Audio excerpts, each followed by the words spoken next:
ರಾಮಲಿಂಗಾರೆಡ್ಡಿ ಆಕ್ರೋಶ ವ್ಯಕ್ತಪಡಿಸಿದ್ದು, ಕಂಡಕ್ಟರ್ ಮೇಲಿನ ಪೋಕ್ಸೋ ಕೇಸ್ ಬೋಗಸ್ ಅಷ್ಟೇ, ಸುಮ್ಮನೆ ದೂರು ಕೊಟ್ಟಿರ್ತಾರೆ, ನಾನು ಮಾತಾಡ್ತೀನಿ ಎಂದಿದ್ದಾರೆ. ಗೃಹ ಸಚಿವರು ಆಯುಕ್ತರ ಜೊತೆಗೂ ಮಾತಾಡ್ತೇನೆ. ಬೆಂಗಳೂರಲ್ಲಿ ಸಾರಿಗೆ ಸಚಿವ ರಾಮಲಿಂಗಾರೆಡ್ಡಿ ಹೇಳಿಕೆ ಇದು.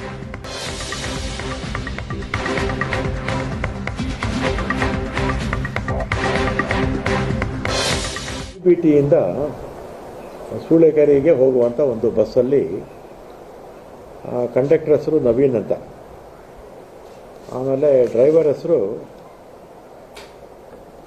Naveen driver, Mahadev conductor.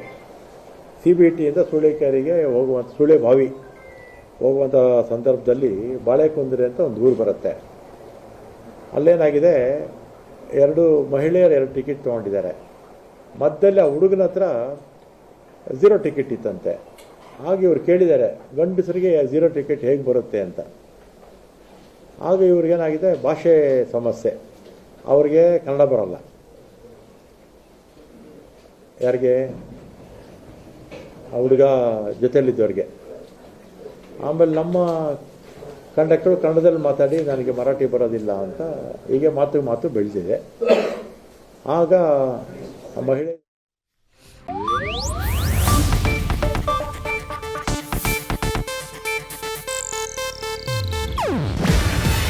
ಇದು ಏಷ್ಯಾನೆಟ್ ನ್ಯೂಸ್ ನೆಟ್ವರ್ಕ್ ಪ್ರಸ್ತುತಿ. ನೀವು ನೋಡ್ತಿದ್ದೀರಾ ಏಷ್ಯಾನೆಟ್ ಸುವರ್ಣ ನ್ಯೂಸ್.